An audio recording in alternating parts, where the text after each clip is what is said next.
Good evening, ladies and gentlemen, friends and classmates. Thank you for being here tonight for our presentations. My name is Giordano. I'm an ace mechanic, master craftsman, and I'm a student of art here at UAS. I'm originally from Syracuse, New York. I grew up in a wonderful home with the best parents in the world. My father was an art professor at Syracuse University for over 35 years. And because of that, I grew up in a house full of knowledge. I didn't have ordinary toys. I didn't play with G.I. Joes or with Army men. Most of my toys were puzzles, magnifying glasses, telescopes, science kits, electronic kits, chemistry sets. And everything that my parents gave me were things that I could create and learn with. And when I was given toys, I'd usually just take them apart and look at them with my magnifying glass. It was an amazing environment to grow up in, and I'm just really, really thankful to have had such wonderful parents that realized how important it was to give a child the skills of learning and thought at such a young age. Something that had a huge impact in my life was the moonshot. At the time, it was probably one of the most amazing things in the history of civilization. My father was extremely emotional about it, and he took a great deal of time to explain it to me and what exactly was going on. And I could sense in his emotion that it was an amazing event, and it's affected me all my life. This picture, elements of this picture show up in my work quite a bit. The helmet, the suit, the patriotic colors, the sense of duty, the crafts to explore. Soon after, I was deeply moved, and soon after I started creating what I saw, to create my own reality. I knew that, I was headed toward bigger things, and I was going to make it happen myself. My father gave me the tools of thought and creation, and I immediately started using them.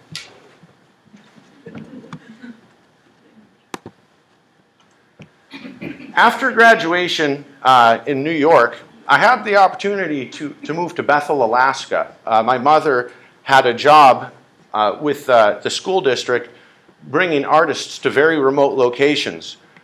I moved to Bethel, and I really thrived there. My father gave me thought and knowledge, but Bethel gave me vast resources and tools in a place I could put them to use. In New York, I'd never have access to shops and these types of materials. This is about the time I graduated from high school and started going to UAS. I've been a student at UAS for 27 years.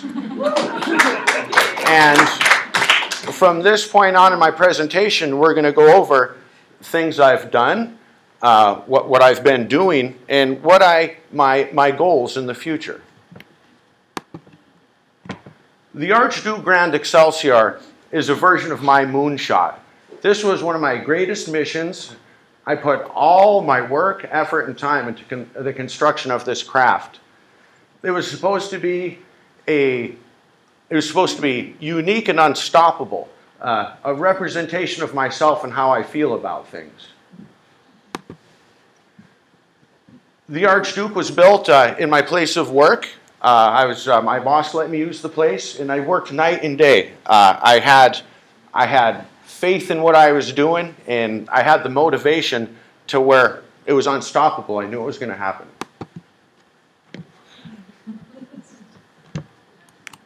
The Archduke is an ice-breaking craft. It can bust in and out of the harbor. Ice won't stop it.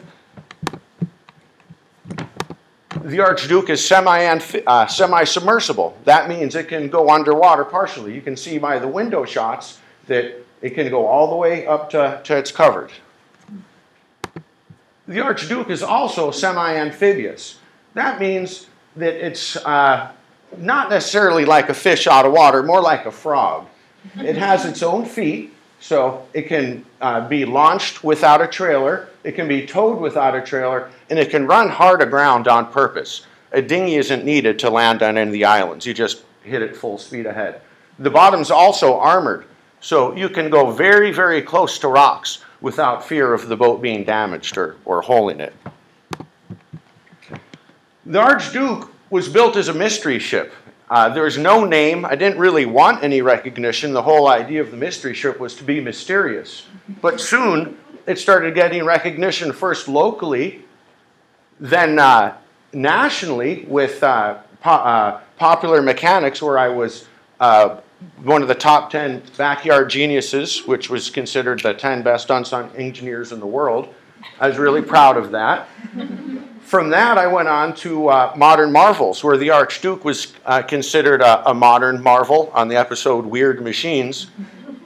It then went on to be considered the third in the top 10 Modern Marvel countdown of the favorite Modern Marvels of all time.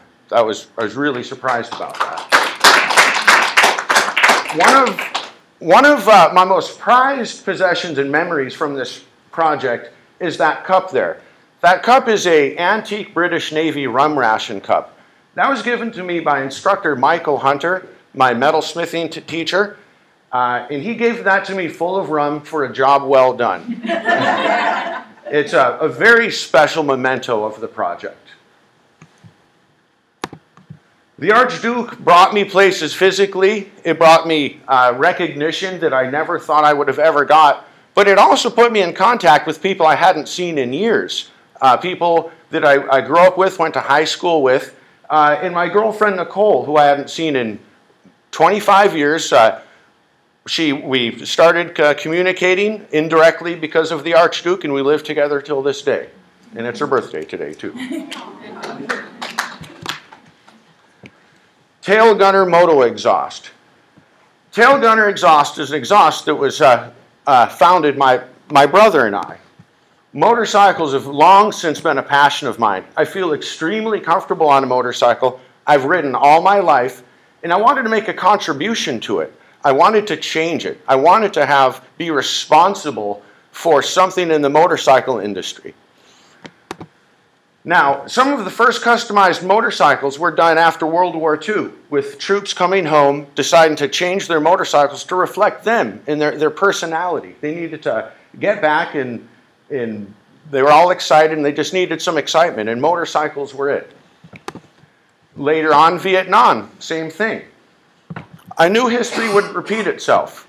Soon, I knew there'd be soldiers returning back from Afghanistan, so I thought what I would do is I would make a motorcycle product that was tailored for these people. Something when they got back, they could customize their motorcycles with tools of their trade, something that represented them as soldiers. I knew I'd have to come up with something amazingly crazy, something shocking, something that hadn't been done before. I knew that it would be really hard just to break into the motorcycle industry unknown with no credentials whatsoever. It was then I decided to combine art with science. I combined the internal workings of a jet engine with the looks of a modern Gatling gun. The result was the tail gunner rotary cannon exhaust. The turbines sit in the exhaust pipe. When the motorcycle starts, the exhaust gas gives the energy to turn the barrel assembly. It's kinetic art. And then the tail gunner rotary cannon exhaust was born. And here we have the super gunships. The product was extremely unique. My brother and I debuted it at Big Twin West in Las Vegas, and we immediately received an amazing amount of press. Pretty much all the magazines picked up on it, and soon we were getting commissions. One of the biggest commissions was for Orange County Chopper on the Discovery Channel show American Chopper. The project was the Patriot Bike, building 4 National Guard motorcycles to be used for the purpose of signing people up to go into the military for recruitment. I built 4 of these, and here's an example of the Patriot Bike. The Patriot Bike led to other projects. The next was to represent another section of the armed forces. I wanted 4 products in all, something to represent the Army, Navy, Air Force, and Marines. Aircraft proved a little bit more complicated. I thought that I'd try to replicate the speed, the looks of a jet engine, you know, fast, power. The SR-71 Blackbird, being one of the fastest air-breathing jets around, seemed like a good plane to start with. As you can see, the jet engines have been the heavy inspiration on the tail gunner jet pipes. Now you can see here something I find very interesting with this picture of a Boeing 747. Notice how people are touching the engine. People, the more senses a person can use to experience something, the more real it is. A very good painter, the more accurate the picture is, the more the person's gonna be able, the more information they'll be able to take in. The more information you add, the realer it becomes until it's actually real.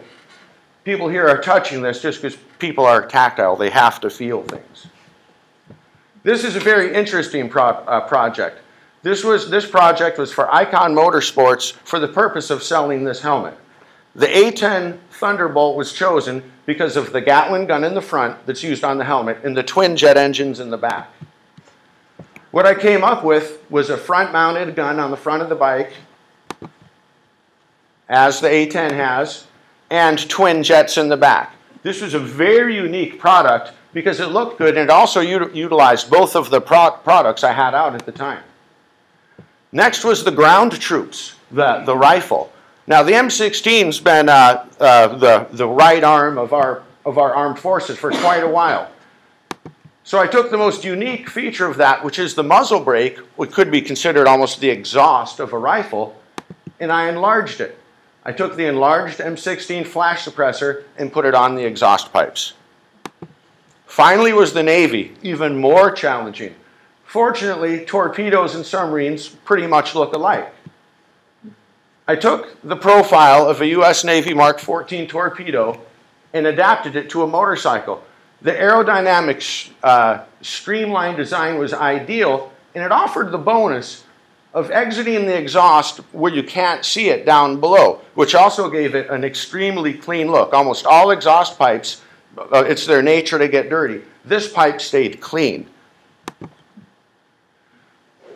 With projects and commissions like this, we soon had a large advertising campaign. In over 5 years, Tail Gunner turned into a thriving company. I watched my art turn into a craft and then a full-blown product being manufactured. It was at that time I thought that I would resume my course on my mission to better myself.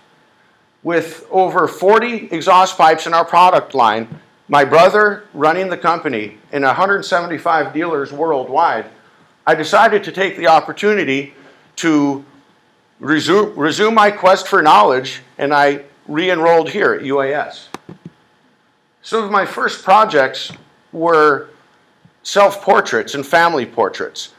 It was a way of exploring myself, my feelings, and just what kind of art was I going to produce. Most of my work so far has been craft, usually things that served a purpose, a tool. So with my family portraits, I noticed that the thought that went into these things was very important. Not only did I capture the looks of myself and family members, I captured the emotion of how I felt at the time and how I felt about the family member that I was portraying. This is the start of my own self-portrait, which is modeled after an antique diving helmet. Now, the way I incorporated myself into this is through the use of my own face, is on this aluminum faceplate. What's unique about that, other than that it looks like me, is it's made from melted down tail gunner exhaust pipes, a project that was a huge part of my life. So not only did I recreate my likeness, but it was truly a part of me that was converted from a craft back to art. And here's the completed steel taw. It was a great project, and it was my first project where I was able to put some Alaskan look into it, which was really important to me, being that I spent so much time here. Time machinist watches. I've always appreciated horology and time. I grew up with over 100 clocks in the house. I have relatives that work for Timex in Connecticut. And I've always appreciated watches as a tool, wearable art. The Corpus clock, I think, is the most amazing clock there ever is. It really stretches the boundaries on what time can be, and I really appreciated that. I wanted to work that magic uniqueness, the colors, into my own work. I also wanted my work to be extreme, boisterous, bold. These two watches made by Rolex, the Deep Sea Special and the Deep Sea Challenger, are the only two watches ever to survive the depths of the bottom of the ocean. First by Jacques Piccard and John Walsh, and then recently by director James Cameron. I also wanted to take some old watch designs. This is one of the first wristwatches. As it turns out, men didn't originally wear wristwatches, it was women. Only until World War I, men started wearing pocket watches on their wrists so they could still fly planes and operate machinery. They also tilted it so they wouldn't have to take their hands off the wheel to read the time. This watch, the Time Machinist Mark I, takes some of the elements of those watches, but it's adapted to my lifestyle, which in the marine industry is very hazardous conditions for a watch. It was important that the watch was big, so it'd stick out between the glove and the jacket, so you could read what time it was without lifting either. It also had to be able to withstand a sledgehammer blow and keep on going. Later, I started working more of the nautical themes into my watches with the use of bronze. The designs keep getting more intricate. Now I'm starting to use jewels and rubies. And I'm using them in a way to where they're, not only are they aesthetically pleasing, they're being used as hour markers. Big and bold. Rounded case back, similar to submarines, for the deep depth and the deep sea look that I'm going for. And they're useful. I wear these watches. They're made to be used, and their form follows their function. They're not just pretty.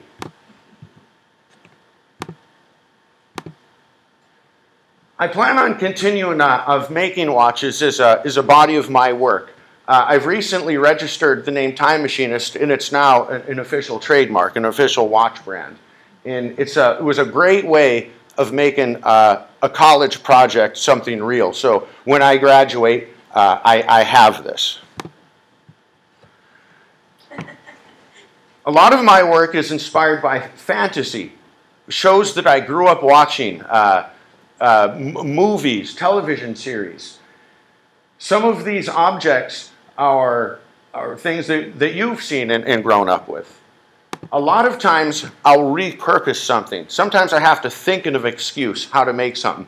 In this case, we have a gun. I wanted a gun, but I wanted it to be something non-violent. In this case, the gun is used as a horn. It's an audio-visual horn. When you pull the triggers, not only does the horn sound, the barrels spin. Now, a lot of times when you see artwork, you hear that the artist needs to, be a part of it. Now, a lot of times actors will pretend they're really the part that they're portraying to be more realistic, to fool themselves into being that person so it comes out. A lot of times what I do with my art is I try to put myself in that person's place. When I make this knife, I'm thinking, if I'm going to be a pirate, what kind of knife do I want? I mean, I want a really good-looking knife, something that's going to scare everyone, something that's quality. So I put the time and quality to make it perfect. I put things into it that I think the way it should look like. In reality, pirate knives don't look anything like this, but they should. And also go ahead and do the leather work. And I try to finely detail them, and I try to use period-correct materials. And like most of my things, I actually use them. They're actual tools. This is as close as I could get to a lightsaber. And what this really is, this is a small handheld harpoon gun. It's black powder fired. And what that can do is it can really blast that harpoon through something. So even though it's not practical, it is real. The crowned jewels. These are pretty much the ultimate in wearable art. I've always been fascinated by jewels. I find their looks hypnotizing, but I don't think I could pull either one, any of this stuff off. So I had to tone it down a little bit. Now it's important to me that things have to be more than just aesthetically pleasing. They have to be useful or at least have something to do with me. Now, this bear tooth necklace has meaning to me because I harvested the bears that I cast the teeth from. The bullets are the same caliber that the bear was shot with, just recast out of silver. The rubies are silver inlaid with, the dice are silver inlaid with rubies to signify the luck of the hunt. And here we have a solid gold and silver necklaces. Next are our watch band and money clip. These are the beginning. These were actually made before my other watch projects, but I've been fascinated with time for quite a while. Soon, I hope to combine this type of watch band with my other watches. Finally, pants on fire. As the name would imply, this is a belt buckle that can start fires. Because of where we are, that could be important, and I want to make it stylish as well. Now, this piece incorporates a magnifying glass that can be used to magnify the sun to start a fire. It could be also used to magnify to read. It has a magnet that can be used to retrieve ferrous objects or magnetize a needle to make a compass. It also has a magnesium block in it. The magnesium can start a fire if it's raining or if it's dark. The future. What I've done till now is just the beginning. I plan on doing a lot more. I plan on changing a lot of things. Motorcycles, since they've been a long passion of mine, I'd like to break a land speed record. A record I'd like to start with is the steam-powered record. It's relatively slow at 150 miles an hour, but I have a lot of very unique perspectives how to take a relatively old-fashioned power source and modernize it quite a bit, and I'm really looking forward to that project. Another project is the adaptation of the jet pipe to cars. It's a lot simpler to fit on cars. I like cars quite a bit, and I'd like to make a contribution to the automotive industry as well. The sea. I love the sea. I love the romance of the sea. I love old Captain Nemo diving helmets, and I had a great time building the steel car. I'm going to continue building diving-themed sculpture, and eventually I will build an entire suit that I hope to have people be able to get inside as part of an exhibit. Usable, kinetic art, interactive. I plan on continuing my education. I'm very I've always learned. I will never stop learning. I will go on to get a master's. And I do hope to follow in my father's footsteps and be a teacher someday.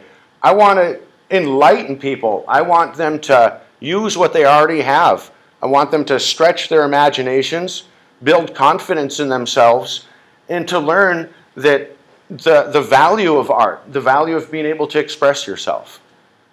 And thank you very much. And